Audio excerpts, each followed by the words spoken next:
hakikat nafsu dan keinginannya. Segala sesuatu yang diciptakan Allah Subhanahu wa Ta'ala tidaklah sia-sia. Demikian pula penciptaan nafsu. Nafsu adalah anugerah sekaligus ujian. Ia adalah energi penggerak kehidupan, tetapi juga sumber kerusakan jika tidak dikendalikan. Barang siapa mampu menundukkan nafsu, ia akan meraih kemuliaan. Barang siapa diperbudak nafsu, ia akan terjerumus dalam kehinaan. Nafsu dalam pandangan Al-Quran.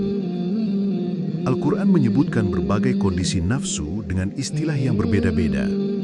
Dalam surah Yusuf ayat 53, Allah berfirman, وَمَا أُبَرِّئُ نَفْسِي إِنَّ النَّفْسَ لَأَمَّارَةٌ بِالسُّوءِ إِلَّا مَا رَحِمَ رَبِّي إِنَّ رَبِّي غَفُورٌ رَحِيمٌ. Dan aku tidak membebaskan diriku dari kesalahan, karena sesungguhnya nafsu itu selalu mendorong kepada kejahatan, kecuali nafsu yang diberi rahmat oleh Tuhanku. Sesungguhnya Tuhanku Maha Pengampun lagi Maha Penyayang. Ayat ini menyingkap bahwa hakikat asal nafsu adalah dorongan kepada keburukan. Nafsu ammarah selalu menuntun manusia pada syahwat, kerakusan, amarah, kedengkian, dan segala bentuk maksiat. Tetapi Allah juga membuka jalan rahmat agar nafsu itu dapat dididik, ditundukkan, dan diarahkan menjadi nafsu yang tenang, nafsu yang diridhoi.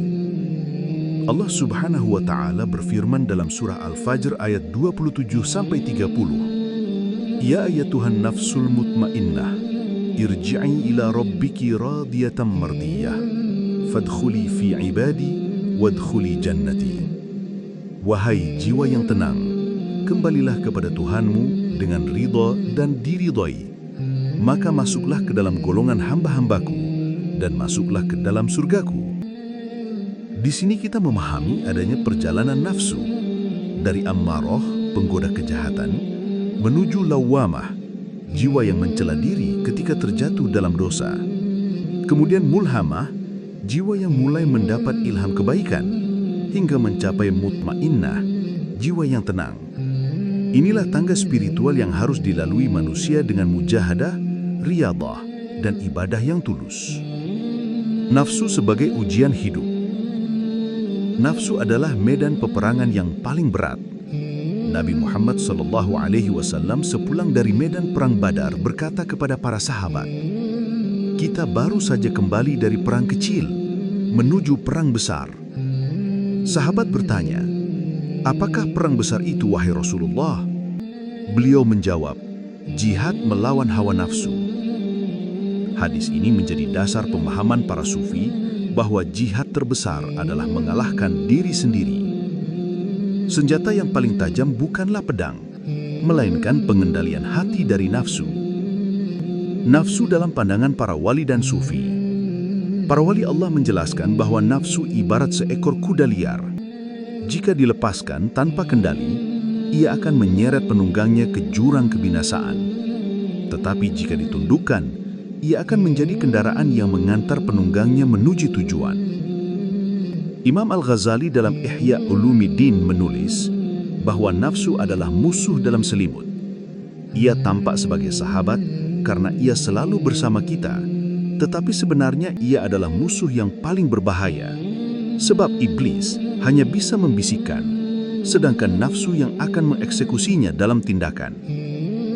Syekh Abdul Qadir Al-Jailani berkata, "Perangilah nafsumu dengan lapar dan dahaga, karena tidak ada musuh yang lebih dekat kepadamu selain nafsu." Sufi lain berkata, "Barang siapa mengenal nafsunya, ia akan mengenal Tuhannya."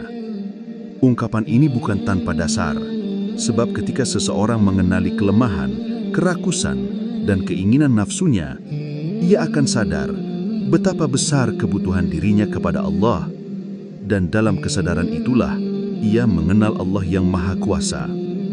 Nafsu dan keinginan yang tak pernah puas. Salah satu sifat nafsu adalah tidak pernah kenyang. Nafsu bagaikan api, semakin diberi kayu, semakin membara. Nabi Muhammad SAW bersabda, "Lau kana libni Adam wadim min dhahabin ahabba an yakuna lahu wadiyan, walan yamla'a fahu illa turab. Seandainya anak Adam memiliki satu lembah gemas, ia akan menginginkan dua lembah dan tidak akan memenuhi mulutnya kecuali tanah. Kematian. Hadis ini adalah gambaran jelas bahwa nafsu selalu meminta lebih. Ia tidak mengenal kata cukup. Nafsu adalah jurang tanpa dasar. Barang siapa mengikutinya, ia akan terus terjatuh. Satu-satunya jalan adalah memutus kehendaknya melalui puasa, zikir, dan taubat. Nafsu dan lapisan hati. Dalam ilmu ma'rifat, nafsu tidak berdiri sendiri, melainkan menyelimuti hati. Hati pada asalnya adalah cermin yang memantulkan cahaya Allah. Tetapi ketika nafsu menempel padanya, cermin itu tertutup debu. Semakin tebal nafsu, semakin gelap hati. Maka zikir dan ibadah berfungsi untuk membersihkan debu itu. Syekh Ibnu Athaillah dalam Al-Hikam berkata, syahwat yang engkau ikuti akan menutup hati dari cahaya Allah. Nafsu yang engkau turuti akan menjauhkan dari kasih sayangnya. Nafsu dalam tingkatan spiritual. Para sufi membagi perjalanan nafsu ke dalam 7 tingkatan. 1. Nafsu ammarah, jiwa yang selalu memerintahkan kepada keburukan. 2. Nafsu lawwamah, jiwa yang mencela diri ketika terjatuh dalam dosa. 3. Nafsu mulhamah, jiwa yang mulai mendapat ilham kebaikan. 4. Nafsu mutmainnah, jiwa yang tenang dalam zikir kepada Allah. 5. Nafsu radiyah, jiwa yang ridha kepada segala ketentuan Allah. 6. Nafsu mardiyah, jiwa yang diridhai oleh Allah. 7. Nafsu kamilah, jiwa yang sempurna dalam penghambaan. Perjalanan dari ammarah menuju kamilah adalah perjalanan ruhani yang panjang. Puasa adalah salah satu jalan untuk mempercepat transformasi itu. Nafsu dan kecintaan dunia. Rasulullah Shallallahu Alaihi Wasallam bersabda, "Hubbud dunya ra'su kulli khati'ah." Cinta dunia adalah pangkal segala kesalahan. Hadis riwayat Baihaqi. Cinta dunia lahir dari nafsu. Orang yang dikuasai nafsu akan selalu mencintai dunia melebihi cinta kepada Allah. Ia mengejar dunia tanpa akhir. Tetapi ketika nafsu ditundukkan, cinta dunia akan luruh dan cintanya hanya tersisa untuk Allah. Nafsu dalam pengalaman para wali. Banyak kisah para wali tentang bagaimana mereka menundukkan nafsu. Ada yang menahan lapar bertahun-tahun. Ada yang beruzlah dalam khalwat. Ada yang bermujahadah dengan zikir siang dan malam.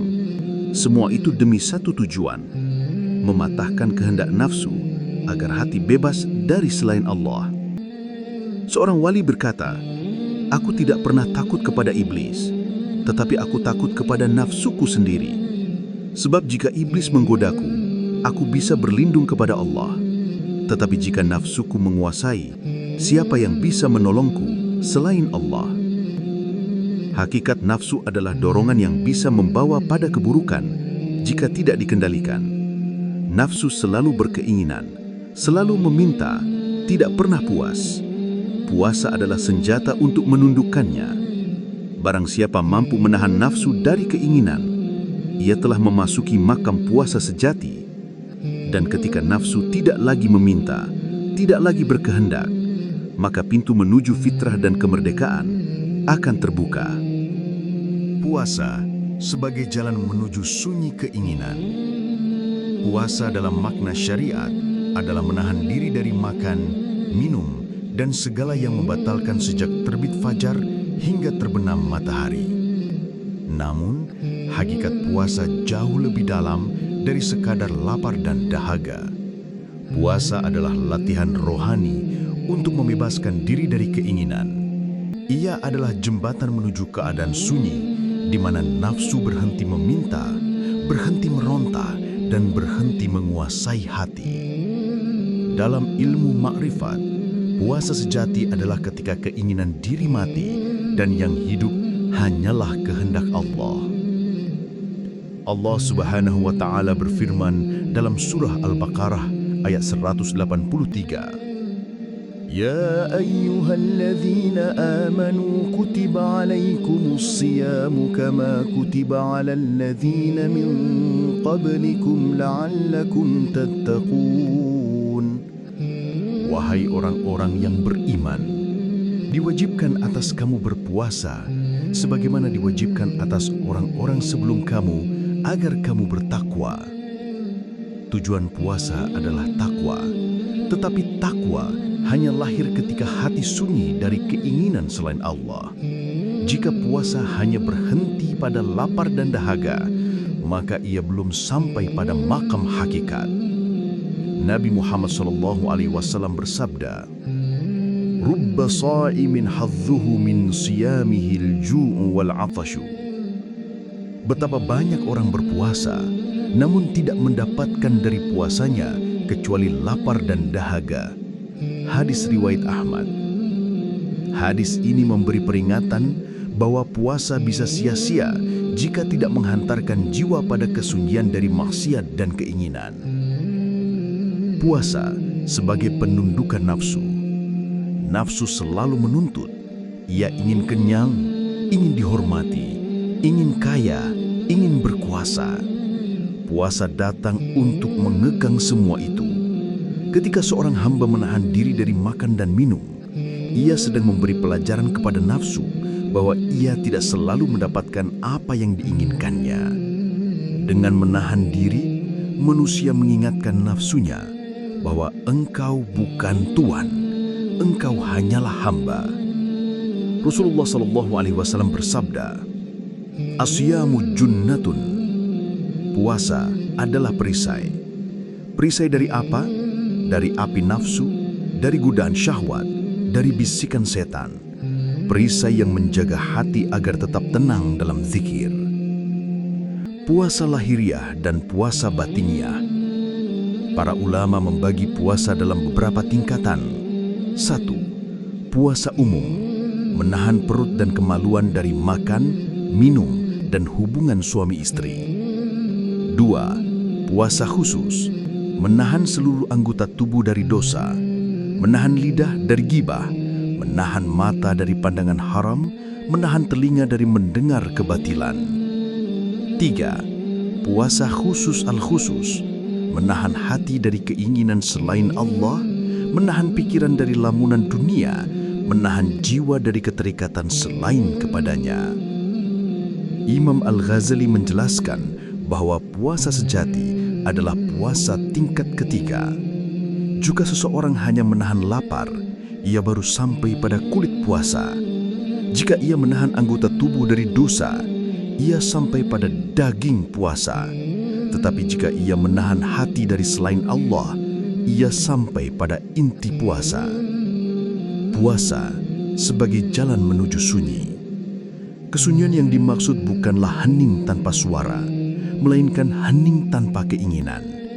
Sunyi di sini adalah keadaan jiwa yang tidak lagi terganggu oleh nafsu. Nafsu bisa saja berbisik, tetapi hati tidak lagi menuruti. Dalam keadaan sunyi, hati hanya mendengar zikir Allah. Sufi besar Jalaluddin Rumi berkata, puasa bukan hanya menahan perut, tetapi menahan diri dari segala sesuatu yang menjauhkanmu dari Allah. Puasa adalah kesunyian jiwa agar telinga batinmu mendengar suaranya. Ketika hati sudah sunyi, maka Allah lah yang berbicara di dalamnya. Inilah makam di mana seorang hamba mulai menyaksikan hakikat. Puasa dan kematian keinginan. Puasa adalah latihan kematian. Seorang yang berpuasa mengekang dirinya seakan-akan ia mati dari keinginan. Ia tidak makan, tidak minum, seolah-olah sudah terpisah dari dunia. Dalam keadaan itu, ia belajar untuk berkata kepada nafsu, cukup. Ketika puasa benar-benar hidup dalam hati, seorang hamba akan sampai pada makam fana, lenyapnya kehendak diri dalam kehendak Allah. Ia tidak lagi berkata, aku ingin, melainkan hanya berkata, Allah menghendaki. Inilah hakikat firman Allah dalam surah Az-Zariyat ayat 56. وَمَا خَلَقْتُ الْجِنَّ وَالْإِنسَ إِلَّا لِيَعْبُدُونَ. Dan aku tidak menciptakan jin dan manusia, melainkan agar mereka menyembahku.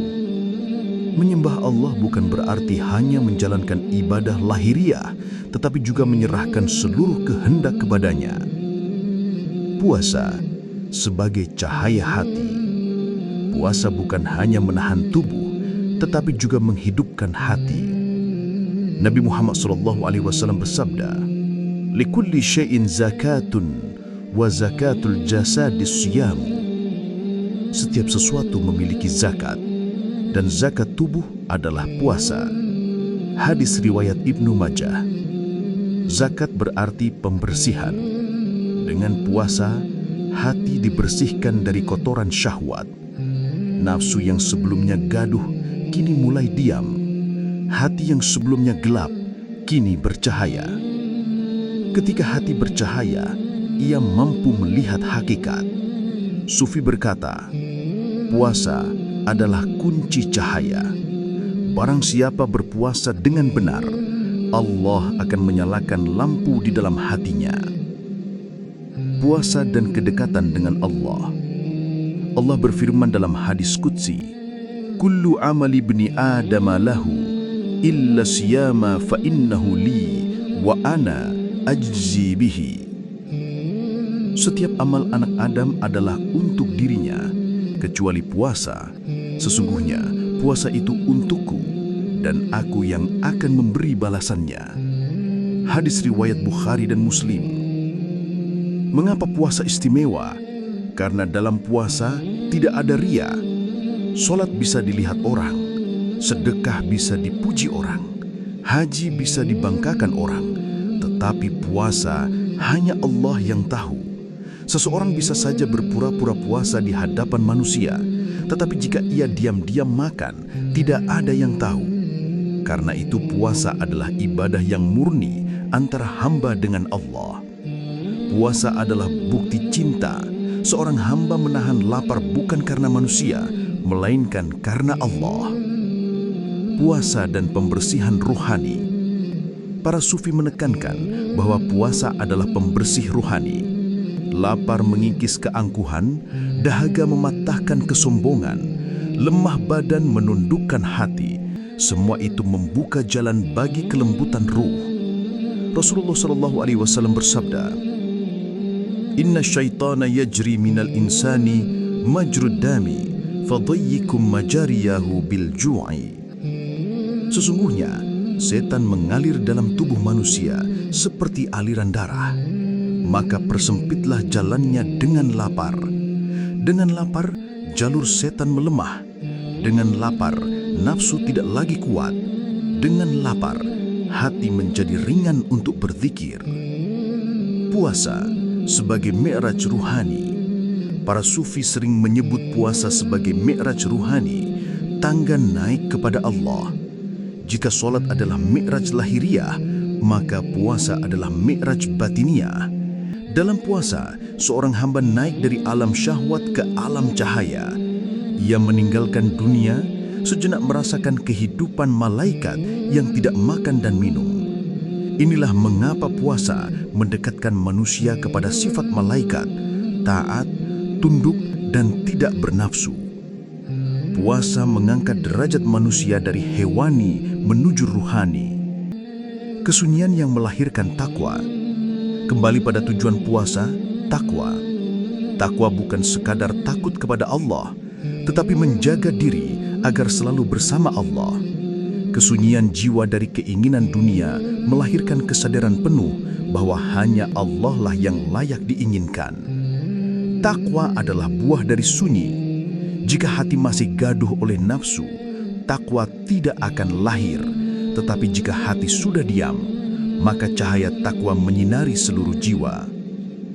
Puasa adalah jalan menuju sunyi. Sunyi dari makan, minum, syahwat, tetapi lebih dari itu, sunyi dari keinginan. Dalam kesunyian itulah seorang hamba menemukan Allah.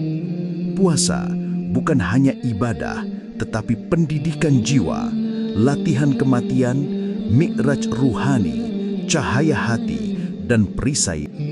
Makna fitri dan kembali kepada kesucian. Fitri bukan hanya sekedar istilah untuk menunjuk pada hari raya yang datang setelah bulan Ramadan.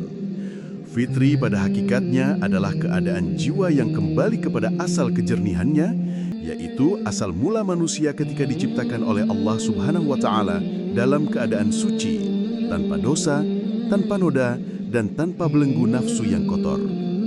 Rasulullah SAW bersabda, "Kullu mauludin yuladu 'alal fitrati, fa abawahu yuhawidanihi, au yunasiranihi, au yumajjisanihi." Setiap anak dilahirkan dalam keadaan fitrah, maka kedua orang tuanya lah yang menjadikannya Yahudi, Nasrani, atau Majusi. Hadis ini menunjukkan bahwa asal mula manusia adalah fitrah, yaitu kesucian. Fitrah itu adalah cahaya yang Allah titipkan ke dalam diri manusia, yang dengan cahaya itu manusia mengenal Tuhannya, mengakui keesaannya, dan siap untuk berjalan di jalan penghambaan. Namun, seiring perjalanan hidup, hawa nafsu, bisikan setan, dan gemerlap dunia menutup cahaya itu. Sehingga manusia lupa pada fitrahnya, lupa pada Tuhannya, dan lupa pada tujuan keberadaannya di alam dunia. Fitri sebagai kembali kepada Allah. Ketika kita berbicara tentang Idul Fitri, sesungguhnya kita sedang berbicara tentang kembali kepada Allah. Allah Subhanahu wa Ta'ala berfirman, "Fitratallahi allati fatran nasa 'alaiha, la tabdila li khalqillah. Dzalika ad-dinul qayyim, walakinna aktsaran nasi la ya'lamun." Maka hadapkanlah wajahmu dengan lurus kepada agama Allah. Tetaplah atas fitrah Allah yang telah menciptakan manusia menurut fitrah itu. Tidak ada perubahan pada fitrah Allah. Itulah agama yang lurus. Tetapi kebanyakan manusia tidak mengetahui. Surat Ar-Rum ayat 30. Ayat ini menegaskan bahwa agama yang benar adalah jalan yang mengembalikan manusia kepada fitrahnya, yaitu penghambaan tulus kepada Allah. Fitrah tidak bisa diubah karena ia adalah ketetapan Allah. Yang bisa berubah hanyalah kesadaran manusia, apakah ia kembali pada fitrahnya atau tersesat dari fitrahnya. Maka, fitri sejati bukan sekedar berpakaian baru, bukan sekedar makan dan minum setelah sebulan menahan lapar, tetapi fitri adalah saat nafsu tidak lagi menguasai jiwa, dan jiwa kembali tunduk hanya kepada Allah. Inilah yang dimaksud dengan kemenangan hakiki seorang hamba. Kesucian yang sesungguhnya. Kesucian dalam ma'rifat bukanlah semata-mata suci dari kotoran lahir, melainkan suci dari kotoran batin, iri, dengki, takabur, ujub, riya, syirik kecil, dan semua penyakit hati. Seseorang bisa saja tampak suci di hadapan manusia karena pakaian putihnya, wudu yang sempurna, dan ibadah lahir yang indah, tetapi di sisi Allah belum tentu suci jika hatinya masih dipenuhi hawa nafsu.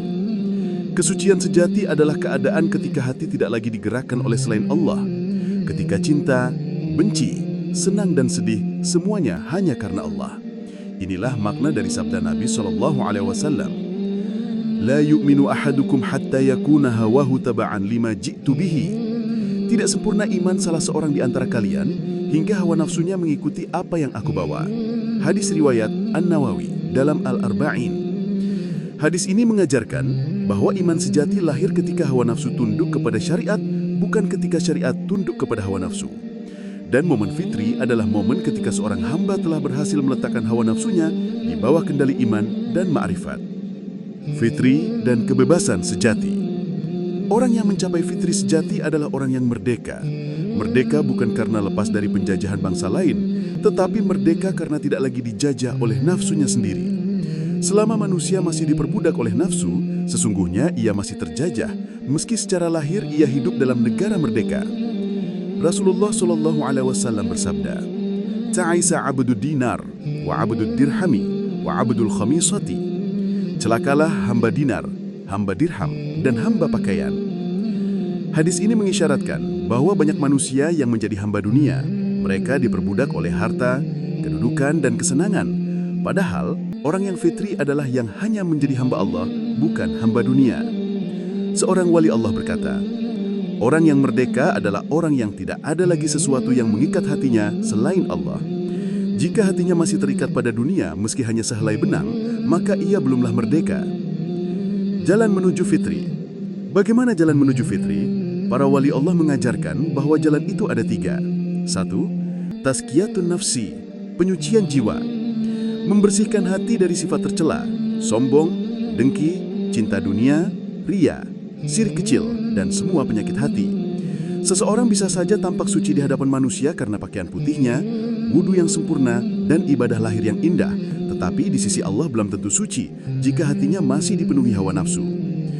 Tahliyah, menghias jiwa. Setelah membersihkan hati, isi dengan sifat terpuji, ikhlas, sabar, syukur, tawakal, cinta Allah dan cinta Rasulullah Shallallahu Alaihi Wasallam. Tajaliyah, penyingkapan cahaya. Ketika hati sudah bersih dan terhias, maka cahaya Allah akan menyingkap dalam dada. Inilah fitri sejati, kembali kepada Allah dengan cahaya yang terang, sebagaimana awal mula ruh diciptakan. Fitri dan Hari Raya. Hari Raya dalam ma'rifat bukanlah sekedar hari di mana manusia saling bersalaman, makan bersama, dan memakai pakaian indah. Hari Raya sejati adalah hari ketika seorang hamba menang melawan dirinya sendiri. Hari di mana nafsunya tunduk, lisannya suci, hatinya ikhlas, dan seluruh dirinya kembali hanya kepada Allah. Imam Al-Junaid Al-Baghdadi berkata, bukanlah hari raya itu bagi orang yang sekedar mengenakan pakaian baru, tetapi hari raya itu bagi orang yang ketaatannya bertambah. Dengan demikian, orang yang benar-benar fitri adalah orang yang telah mencapai kemenangan atas hawa nafsunya. Itulah orang yang pantas merayakan hari raya. Ia bukan merayakan kemenangan atas orang lain, tetapi kemenangan atas dirinya sendiri. Ia bukan merayakan kebebasan jasmani semata, tetapi kebebasan rohani dari belenggu dunia. Kemerdekaan hakiki dari belenggu dunia dan nafsu. Kemerdekaan adalah kata yang sering dielu-elukan manusia di dunia. Bangsa-bangsa merindukan kemerdekaan dari penjajahan. Rakyat-rakyat berjuang untuk kemerdekaan dari penindasan. Namun, dalam pandangan ma'rifat, kemerdekaan sejati bukanlah semata lepas dari belenggu bangsa lain, melainkan lepas dari belenggu nafsu, dunia, dan segala sesuatu selain Allah. Selama seorang hamba masih dikuasai oleh keinginannya, ia masih terjajah. Selama ia masih diperbudak oleh harta, pangkat, cinta dunia, atau bahkan pujian manusia, ia belumlah merdeka. Seorang arif billah berkata, orang yang sibuk dengan dunia dan hawa nafsunya adalah tawanan dalam penjara besar, meskipun ia bebas berjalan di bumi. Nafsu sebagai penjajah sejati. Nafsu adalah penguasa tiran dalam diri manusia. Ia memerintahkan kepada syahwat, membisikkan keinginan tanpa henti, dan menjadikan manusia tidak pernah puas. Allah Subhanahu wa Ta'ala berfirman, Innan nafsa la'ammaratun bisu' illa ma rahima rabbi. Sesungguhnya nafsu itu selalu menyuruh kepada kejahatan, kecuali nafsu yang diberi rahmat oleh Tuhanku. Surat Yusuf ayat 53. Ayat ini menyingkap hakikat bahwa musuh terbesar manusia bukanlah setan di luar dirinya, melainkan nafsu yang ada dalam dirinya. Nabi Muhammad SAW bersabda setelah kembali dari peperangan besar, Roja'na minal jihadil asghar ilal jihadil akbar. Kita telah kembali dari jihad kecil menuju jihad besar. Sahabat bertanya, apakah jihad besar itu wahai Rasulullah? Beliau menjawab, jihadun nafs, jihad melawan hawa nafsu. Hadis riwayat Al-Baihaqi. Maka kemerdekaan hakiki adalah kemenangan dalam jihad besar ini. Barang siapa berhasil menundukkan nafsunya, ia adalah orang yang merdeka. Dunia sebagai belenggu. Dunia bukan sekedar tanah, harta, atau jabatan. Dunia dalam makrifat adalah segala sesuatu yang melalaikan dari Allah. Jika harta membuat lupa kepada Allah, maka harta itulah dunia. Jika jabatan membuat sombong dan jauh dari Allah, maka jabatan itulah dunia. Bahkan, ibadah pun bisa menjadi dunia jika dilakukan hanya untuk riya dan pujian manusia. Rasulullah SAW bersabda, "Ad-dunya sijnul mu'min wa jannatul kafir." Dunia adalah penjara bagi orang beriman dan surga bagi orang kafir. Hadis riwayat Muslim. Mengapa dunia disebut penjara bagi orang beriman? Karena hati mereka tidak dibiarkan bebas mengikuti hawa nafsu. Mereka mengekang diri, membatasi diri, dan hanya mengikuti jalan Allah. Sedangkan orang kafir menjadikan dunia sebagai sorga karena mereka melepaskan diri pada hawa nafsu tanpa batas. Namun, penjara dunia bagi orang beriman ini sesungguhnya adalah jalan menuju kemerdekaan sejati. Dengan mengekang diri dari dunia, mereka bebas di akhirat. Dengan menundukkan hawa nafsu di dunia, mereka meraih kebebasan jiwa yang hakiki. Merdeka dari nafsu, merdeka dari dunia. Merdeka dalam makrifat adalah saat hati tidak lagi terikat pada sesuatu pun selain Allah. Ia makan tetapi tidak diperbudak oleh makanan. Ia memiliki harta tetapi hatinya tidak terikat pada hartanya. Ia dicintai manusia tetapi hatinya tetap hanya bergantung kepada Allah. Imam Ali bin Abi Thalib karramallahu wajhah berkata, "Barang siapa menginginkan kemuliaan tanpa kekuasaan dan kekayaan tanpa harta, maka hendaklah ia keluar dari perbudakan dosa menuju kemerdekaan taat kepada Allah." Kemerdekaan ini bukan berarti meninggalkan dunia sepenuhnya, tetapi meletakkan dunia di tangan, bukan di hati. Seorang hamba yang makrifat bisa kaya raya, tetapi hatinya tidak sedikit pun terikat pada kekayaannya. Jika kekayaannya hilang, ia tidak goncang karena hatinya sudah merdeka. Tanda orang yang merdeka. Para wali Allah menyebutkan tanda-tanda orang yang merdeka dari nafsu dan dunia, di antaranya 1. Tidak bergantung pada makhluk. Ia hanya bergantung kepada Allah. 2. Tidak takut kehilangan, karena ia tahu semua milik Allah. 3. Tidak sombong saat mendapat nikmat, karena ia melihat semua hanyalah titipan. 4. Tidak hina karena kekurangan, karena kemuliaannya datang dari Allah, bukan dari dunia. 5. Ikhlas dalam amal. Ia beramal bukan karena dunia, tetapi karena Allah. Inilah tanda bahwa ia telah merdeka, telah bebas dari belenggu. Makna kemerdekaan dalam Idul Fitri. Idul Fitri disebut juga sebagai hari kemerdekaan bagi jiwa. Setelah sebulan berjuang menundukkan hawa nafsu dengan puasa, seorang hamba kembali kepada fitrahnya. Ia telah merdeka dari syahwat, merdeka dari perut, merdeka dari hawa nafsu amarah. Seorang sufi berkata, "Hari raya bukanlah bagi orang yang sekedar memakai pakaian baru, tetapi hari raya adalah bagi orang yang taatnya bertambah." Maka, hakikat Idul Fitri adalah hari ketika seorang hamba merdeka dari nafsunya dan kembali kepada Allah dalam kesucian. Itulah kemenangan hakiki. Itulah kebebasan sejati. Kemerdekaan dan martabat ruh. Dalam martabat ma'rifat, manusia terdiri dari jasad, nafsu, akal, dan ruh. Selama ruh terbelenggu oleh nafsu, ia tidak bisa terbang menuju Allah. Tetapi jika ruh bebas dari nafsu, ia akan terangkat menuju cahaya ilahi. Rasulullah SAW bersabda, "Al-mu'minu kan nahli, la ta'kulu illa tayyiban, wa la tad'u illa tayyiban." Seorang mukmin itu seperti lebah, ia tidak makan kecuali yang baik dan tidak mengeluarkan kecuali yang baik. Hadis riwayat Ahmad. Orang yang merdeka ruhnya akan seperti lebah, hanya memilih yang halal, hanya memberi yang bermanfaat dan tidak pernah menyakiti. Itulah tanda ruh yang telah bebas. Jalan menuju kemerdekaan. Kemerdekaan sejati tidak datang dengan mudah. Ia harus ditempuh dengan mujahadah dan riyadhah. Para sufi menempuh jalan ini dengan zikir, puasa, khalwat, dan muraqabah. Semuanya bertujuan untuk memutus ikatan hati dengan dunia dan nafsu. Allah Subhanahu wa Ta'ala berfirman, "Walladzina jahadu fina lanahdiyannahum subulana wa innallaha lama'al muhsinin."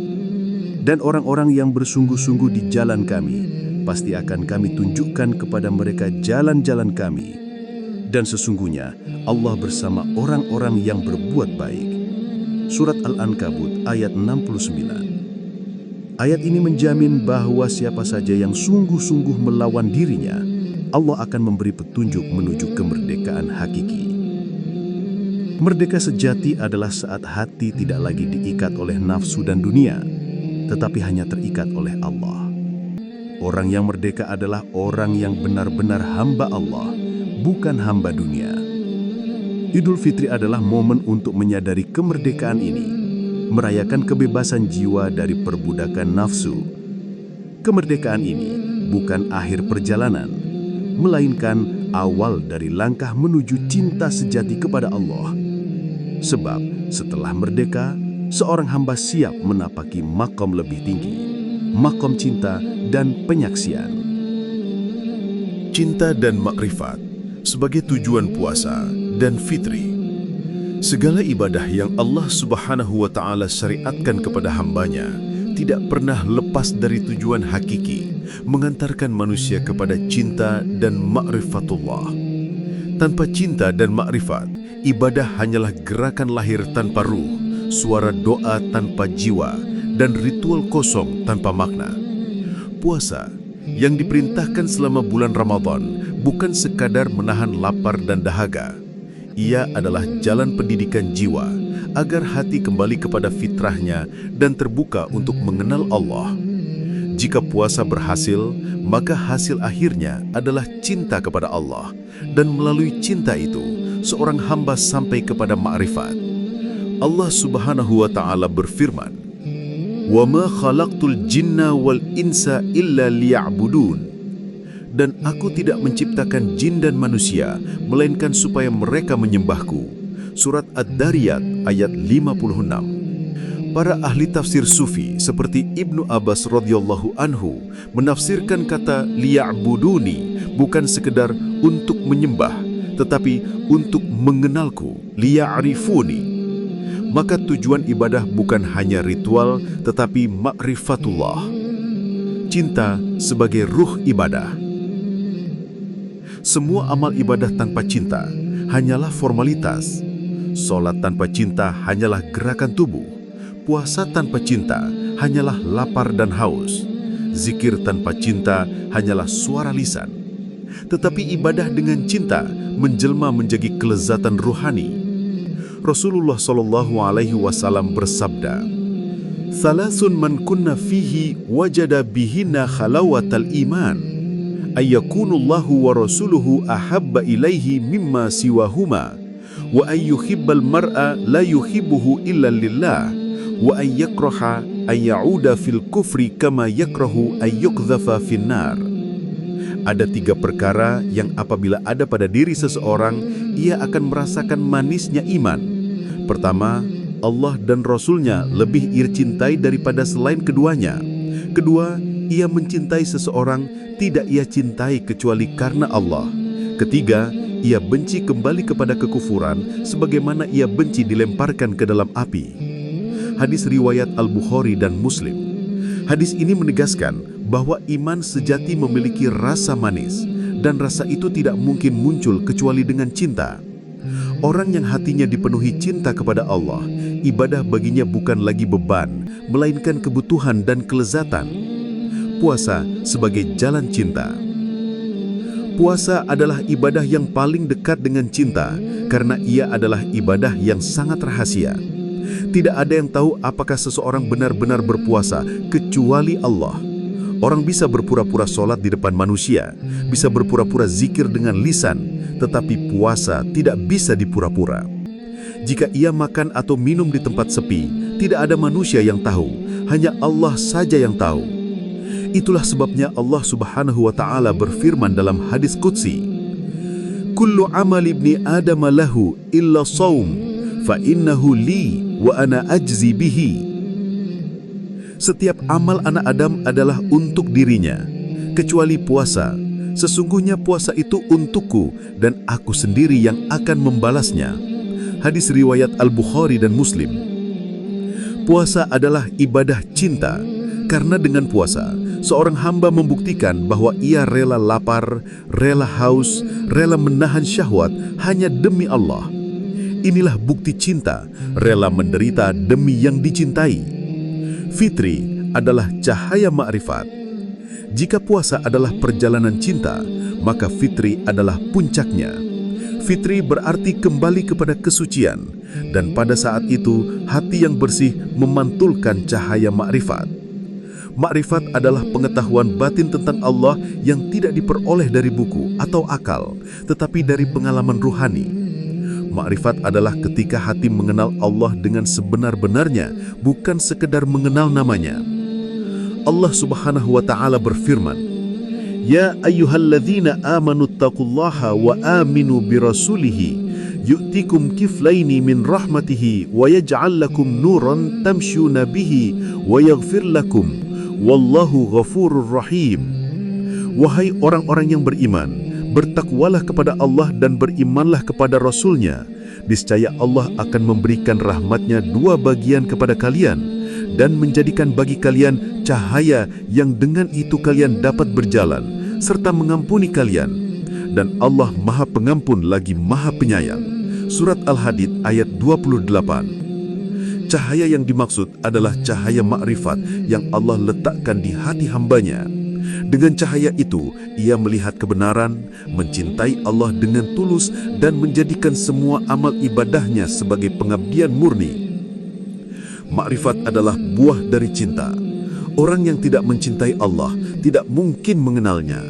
Cinta membuka hati, dan ma'rifat adalah isi hati itu. Al-Halaj, seorang sufi besar, berkata, "Aku mengenal Tuhanku dengan Tuhanku. Seandainya bukan karena Tuhanku, aku tidak akan mengenal Tuhanku." Kalimat ini menyingkap bahwa ma'rifat bukanlah hasil usaha akal, tetapi pemberian Allah kepada hati yang mencintainya. Cinta, ma'rifat, dan kemerdekaan. Pada bab sebelumnya, kita telah membahas kemerdekaan sejati dari nafsu dan dunia. Kemerdekaan itu adalah syarat untuk sampai kepada cinta. Selama hati masih terikat pada dunia, cinta kepada Allah tidak akan murni. Tetapi jika hati sudah merdeka, maka cinta akan menguasai seluruh jiwa. Dan ketika cinta itu memenuhi hati, ma'rifat pun terbuka. Ma'rifat adalah buah dari cinta, dan cinta adalah pohon yang tumbuh di tanah kemerdekaan. Jalan menuju cinta dan ma'rifat. Para waliullah menyebutkan beberapa jalan untuk menumbuhkan cinta dan ma'rifat. Pertama, zikir. Mengingat Allah dengan lisan, hati, dan seluruh diri. Zikir adalah makanan hati. Tanpa zikir, hati akan mati. Allah berfirman, "Fadhkuruni adzkurkum." Ingatlah kepadaku, niscaya aku ingat kepada kalian. Surat Al-Baqarah ayat 152. Kedua, muhasabah.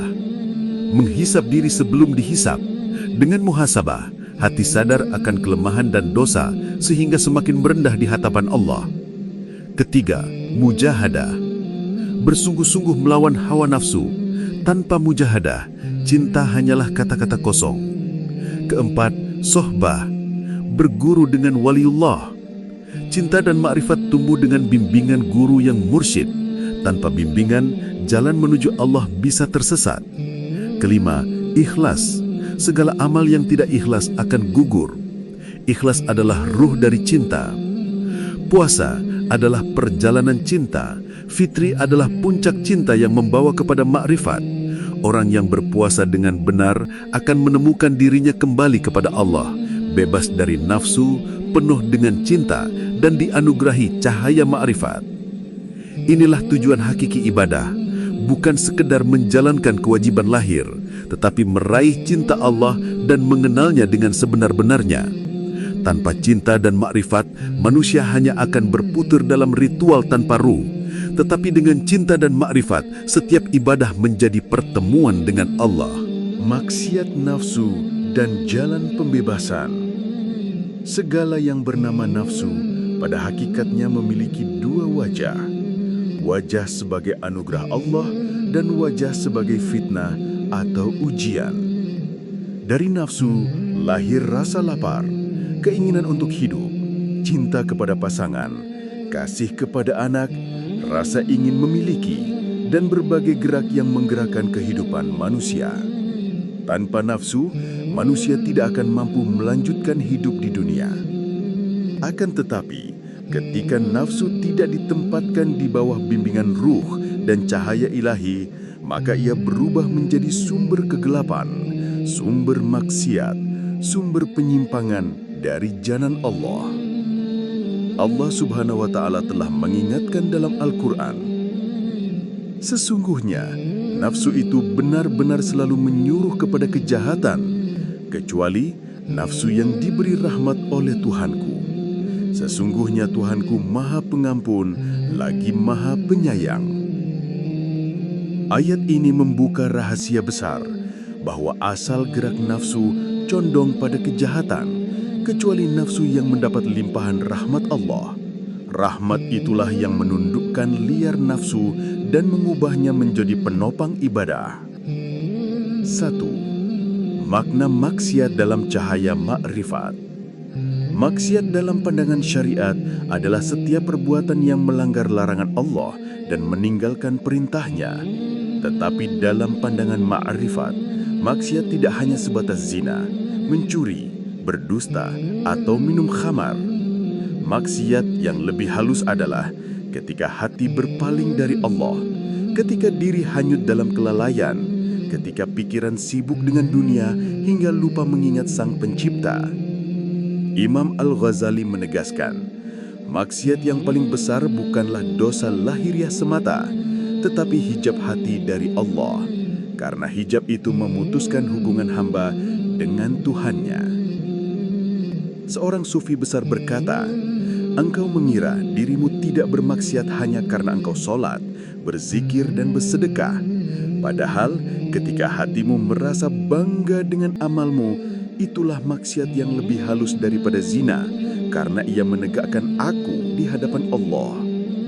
Inilah jalan makrifat, melihat maksiat tidak hanya pada perilaku tubuh, tetapi juga pada gerak hati yang menyembunyikan kesombongan, ria, ujub, cinta dunia, dan kebencian kepada sesama. 2. Nafsu sebagai penjara. Nafsu yang tidak terdidik ibarat seekor binatang buas yang dibiarkan bebas. Ia akan memakan tuannya sendiri. Banyak orang yang menjadi budak nafsunya, padahal mereka menyangka sedang merdeka. Rasulullah SAW bersabda, bukanlah orang kuat itu yang menang dalam gulat, melainkan orang yang mampu menahan nafsunya ketika marah. Hadis riwayat Al-Bukhari dan Muslim. Hadis ini mengajarkan bahwa musuh terbesar bukan orang lain, melainkan nafsu yang ada di dalam diri. Orang yang menuruti amarah, syahwat, dan keinginan tanpa kendali, hakikatnya ia berada dalam penjara. Penjara itu lebih keras dari besi, karena temboknya bukan batu, tetapi kelekatan batin. Seorang wali pernah berkata, tanda bahwa engkau masih dalam penjara nafsu adalah ketika engkau tidak bisa tenang tanpa sesuatu selain Allah. Bila engkau hanya damai saat mendapat harta, pujian, atau penghormatan, maka engkau masih dalam jerat nafsu. 3. Jalan pembebasan, mujahadah, dan riyadhah. Untuk membebaskan diri dari maksiat nafsu, para sufi mengajarkan mujahadah, bersungguh-sungguh melawan hawa nafsu, dan riyadhah, latihan teratur yang melemahkan dominasi nafsu. Rasulullah SAW bersabda, orang yang berjihad paling utama adalah orang yang berjihad melawan dirinya sendiri dalam ketaatan kepada Allah. Hadis riwayat At-Tirmidzi. Dalam mujahadah, seorang salik atau penempuh jalan Allah harus sabar menahan diri dari keinginan-keinginan yang tidak diridhoi. Ia belajar mengekang lidah dari ucapan sia-sia, menundukkan pandangan, menjaga telinga dari mendengar kebatilan, serta menahan hati dari ambisi dunia yang berlebihan. Riyadhah puasa misalnya adalah metode menundukkan nafsu. Dengan lapar, syahwat melemah dan pintu maksiat tertutup. Demikian pula zikir yang terus-menerus mengekang pikiran dari kesia-siaan sehingga hati senantiasa dipenuhi cahaya Allah.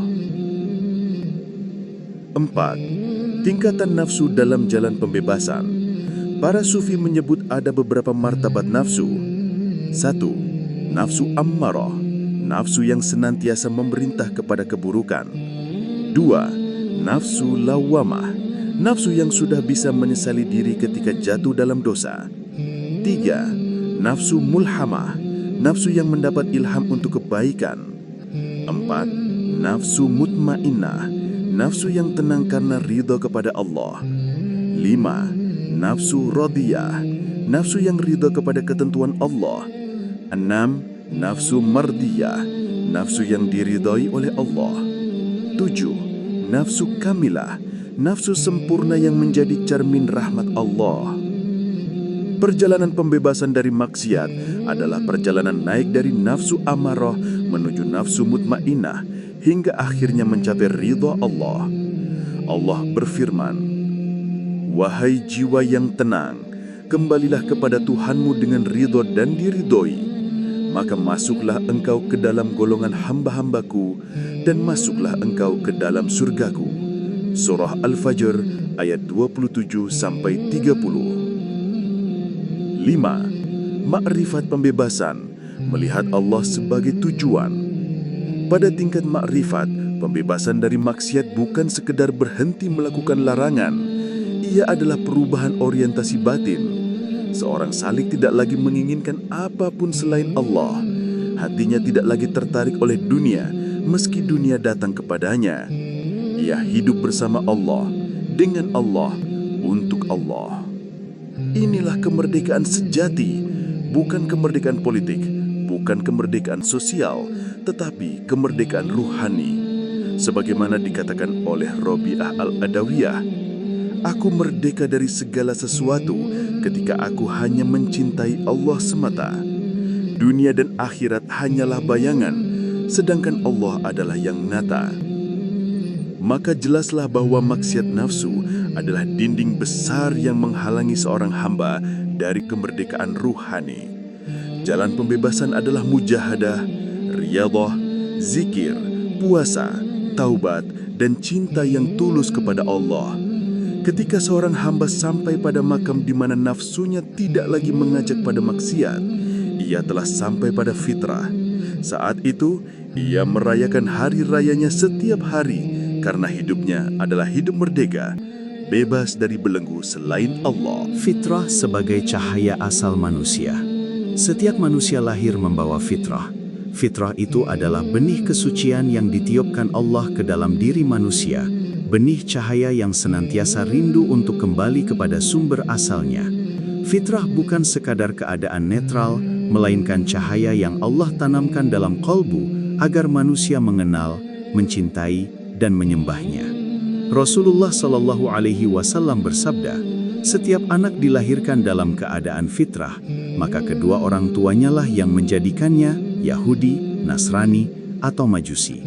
Hadis ini menunjukkan bahwa fitrah adalah asal kesucian manusia. Manusia lahir dengan hati yang bersih, jiwa yang bening, dan kesiapan untuk mengenal Allah.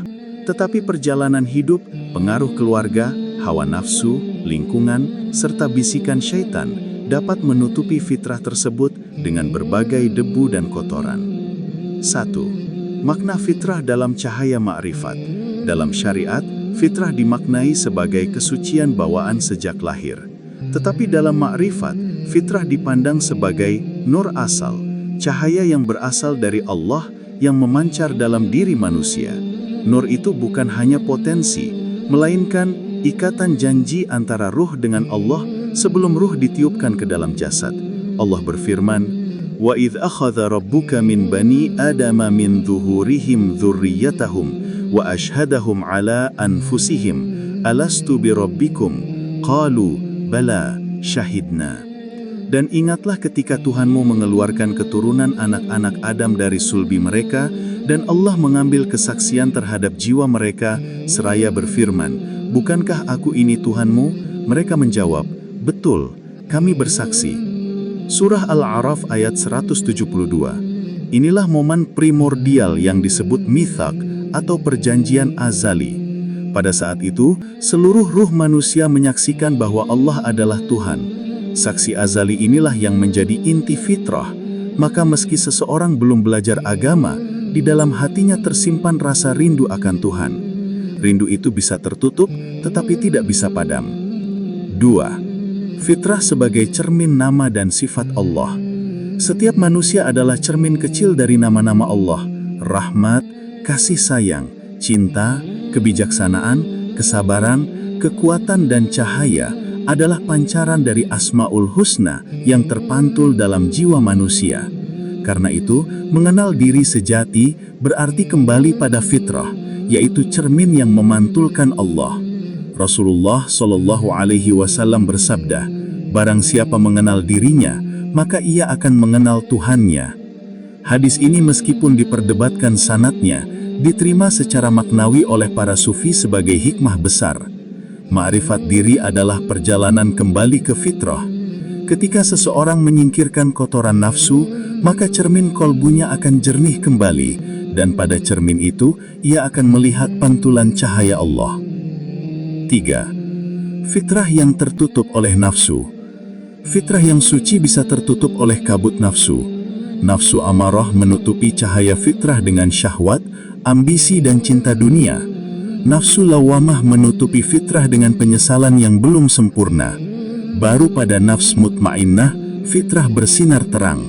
Seorang wali berkata, hati manusia ibarat cermin. Bila cermin itu berkarat oleh nafsu, ia tidak bisa lagi memantulkan cahaya. Tetapi bila karat itu disapu dengan taubat nasuhah, zikir dan mujahadah, maka fitrah kembali berkilau. Inilah sebabnya Rasulullah mengajarkan doa, "Ya Allah, tunjukilah aku pada fitrahku yang Engkau tetapkan, janganlah Engkau palingkan hatiku setelah Engkau memberi petunjuk kepadaku." 4. Jalan kembali kepada fitrah. Ada beberapa jalan kembali pada fitrah menurut para sufi. 1. Taubat nasuhah. Taubat bukan hanya meninggalkan dosa lahiriah, tetapi kembali pada kesaksian azali. Taubat adalah mengucapkan, "Ya Allah, aku kembali kepadamu, sebagaimana aku dahulu bersaksi bahwa Engkau adalah Tuhanku." 2. Zikir yang terus-menerus. Zikir adalah jalan membuka cermin hati. Setiap kali seorang hamba berzikir la ilaha illallah, sesungguhnya ia sedang menghapus debu yang menutupi fitrah. 3. Puasa sebagai pembersih nafsu. Puasa melemahkan dominasi syahwat dan membiarkan cahaya fitrah memancar. Rasulullah Shallallahu Alaihi Wasallam bersabda, puasa adalah perisai. 4. Muraqabah dan muhasabah. Dengan mengawasi hati, muraqabah, dan menghitung amal, muhasabah, seseorang menyadari debu-debu yang menutupi fitrah. 5. Fitrah sebagai kemerdekaan sejati. Orang yang kembali pada fitrah hakikatnya adalah orang merdeka. Sebab fitrah itu adalah keadaan asli manusia sebelum terikat oleh nafsu, syaitan dan dunia. Maka Idul Fitri disebut hari kembali pada fitrah. Bukan sekadar kembali suci dari dosa, tetapi kembali pada cahaya asal yang mengenal dan menyaksikan Allah. 6. Cahaya fitrah dalam diri para wali. Para wali Allah adalah orang-orang yang berhasil menjaga fitrah hingga ia bersinar penuh. Mereka adalah manusia yang qalbunya bening, sehingga cahaya fitrah tidak lagi terhalang. Karena itu mereka menjadi cermin kasih sayang Allah di dunia. Syekh Abdul Qadir Al-Jailani berkata, jagalah fitrahmu dengan ketaatan, niscaya engkau akan melihat Allah dalam hatimu. Fitrah adalah cahaya asal manusia, saksi azali bahwa Allah adalah Tuhan. Fitrah itu suci, tetapi bisa tertutup oleh nafsu. Jalan ma'rifat adalah jalan membuka kembali cermin fitrah dengan taubat, zikir, puasa, mujahadah, dan cinta kepada Allah. Ketika fitrah bersinar, maka manusia hidup dalam cahaya, merdeka dari nafsu, dan selaras dengan janji azali. Inilah hakikat Idul Fitri, bukan sekadar berpakaian baru atau makan bersama, tetapi kembali pada cahaya fitrah, cahaya yang mengenal dan menyaksikan Allah. Makna Hari Raya sebagai hari kemerdekaan ruhani. Hari raya dalam pandangan syariat adalah momentum kegembiraan setelah menyelesaikan ibadah besar seperti puasa Ramadan atau wukuf di Arafah. Umat Islam berkumpul, saling memaafkan dan bersyukur atas nikmat Allah. Namun dalam pandangan ma'rifat, hari raya bukan sekedar momen ritual atau budaya, melainkan simbol kemerdekaan ruhani. Hari di mana seorang hamba telah menang melawan nafsu dan kembali kepada fitrah. Seorang arif berkata, hari rayamu bukanlah hari ketika engkau mengenakan pakaian baru, tetapi hari ketika engkau mengenakan hati yang baru. Hari rayamu bukanlah hari ketika engkau menghias tubuhmu, tetapi hari ketika engkau menghias ruhmu dengan cahaya Allah. Hakikat kemenangan dalam hari raya. Allah berfirman tentang ibadah puasa Ramadan. Dan hendaklah kamu mencukupkan bilangannya, dan hendaklah kamu mengagungkan Allah atas petunjuk yang diberikan kepadamu, supaya kamu bersyukur. Surah Al-Baqarah ayat 185. Ayat ini menjelaskan bahwa hari raya adalah tanda syukur atas petunjuk Allah. Tetapi syukur yang dimaksud bukan sekedar ucapan Alhamdulillah, melainkan kesadaran batin bahwa seorang hamba telah dituntun untuk meraih kemenangan melawan hawa nafsu. Kemenangan sejati bukanlah kemenangan di medan perang melawan musuh lahir, tetapi kemenangan di medan jihad melawan musuh batin. Rasulullah Shallallahu Alaihi Wasallam bersabda setelah pulang dari peperangan, "Kita kembali dari jihad kecil menuju jihad besar." Para sahabat bertanya, "Apakah jihad besar itu, wahai Rasulullah?" Beliau menjawab, jihad melawan hawa nafsu. Hadis riwayat Al-Baihaqi. Maka, hari raya adalah perayaan jihad besar, perayaan kemerdekaan dari belenggu nafsu. Hari raya sebagai simbol kembali ke fitrah. Idul Fitri disebut hari kembali ke fitrah. Fitrah adalah kesucian asal yang Allah tanamkan dalam diri manusia. Ketika seseorang berpuasa dengan penuh kesadaran, ia bukan hanya menahan lapar dan dahaga, tetapi juga membakar kotoran nafsu. Setelah nafsu dibersihkan, cahaya fitrah kembali bersinar. Itulah mengapa pada hari raya, umat Islam saling bermaafan. Permintaan maaf bukan hanya etika sosial, tetapi simbol bahwa fitrah manusia pada dasarnya adalah saling mencintai, saling memaafkan, dan hidup dalam kasih sayang. Seorang sufi berkata, barang siapa yang tidak memaafkan saudaranya pada hari raya, maka ia belum kembali ke fitrah. Sebab fitrah adalah kasih sayang, bukan kebencian. Hari raya sebagai hari merdeka dari nafsu. Kemerdekaan dalam makna ma'rifat bukanlah bebas melakukan apa saja, melainkan bebas dari segala sesuatu selain Allah. Orang yang merdeka adalah orang yang tidak lagi diperbudak oleh syahwat, ambisi dunia, atau rasa takut terhadap manusia. Allah berfirman, maka apakah orang-orang yang dilapangkan Allah dadanya untuk Islam, lalu ia mendapat cahaya dari Tuhannya, sama dengan yang sesat? Maka celakalah orang-orang yang keras hatinya dari mengingat Allah. Orang itulah dalam kesesatan yang nyata. Surah Az-Zumar ayat 22. Orang yang merdeka adalah yang dadanya lapang karena cahaya Allah. Hari raya adalah hari kemerdekaan. Sebab hamba yang berhasil menundukkan nafsu telah bebas dari perbudakan batin. Hari raya dalam pandangan para wali. Para wali Allah memandang hari raya dengan sudut yang sangat halus. Mereka melihat bahwa setiap hari adalah hari raya bila hati merdeka dari selain Allah. Imam Ali bin Ali Thalib berkata, hari rayalah bagi siapa saja yang puasanya diterima Allah, sholatnya diterima Allah, dan amalnya tidak sia-sia. Setiap hari yang engkau tidak bermaksiat kepada Allah adalah hari rayamu. Rabiah Al-Adawiyah berkata, hari raya bukanlah hari ketika engkau makan dan minum, tetapi hari ketika engkau bertemu dengan Tuhanmu. Syekh Abdul Qadir Al-Jailani berkata, hari rayamu adalah hari ketika nafsumu mati, ketika hatimu hidup dengan Allah, dan ketika ruhmu bebas terbang menuju langit kedekatan. Pandangan para wali ini memperluas makna hari raya, bukan sekedar tanggal dalam kalender, melainkan keadaan ruhani yang bisa hadir setiap saat. Hari Raya sebagai hari persatuan ruhani. Hari Raya bukan hanya perayaan pribadi tetapi juga perayaan kolektif umat. Ketika umat berkumpul untuk salat Id, sejatinya itu adalah simbol persatuan ruhani. Semua perbedaan status sosial hilang. Semua mengenakan pakaian sederhana, semua menundukkan kepala di hadapan Allah. Dalam makrifat, kebersamaan ini mencerminkan hakikat tauhid. Sebagaimana Allah itu esa, demikian pula manusia yang berbeda-beda hakikatnya kembali kepada satu asal, fitrah. Hari Raya adalah saat di mana umat merasakan kesatuan ini. Hari Raya sebagai bayangan hari perjumpaan dengan Allah. Dalam makrifat, Hari Raya di dunia hanyalah bayangan dari Hari Raya yang sesungguhnya, yaitu hari perjumpaan dengan Allah di akhirat. Sebagaimana seorang hamba bergembira setelah menunaikan ibadah Ramadan, demikian pula ruh akan bergembira ketika bertemu Allah setelah menunaikan ibadah hidup di dunia. Allah berfirman, "Wajah-wajah pada hari itu berseri-seri, kepada Tuhannya lah mereka melihat." Surah Al-Qiyamah ayat 22-23. Inilah hari raya abadi, hari di mana tidak ada lagi kesedihan, tidak ada lagi keterpisahan, melainkan perjumpaan abadi dengan Allah.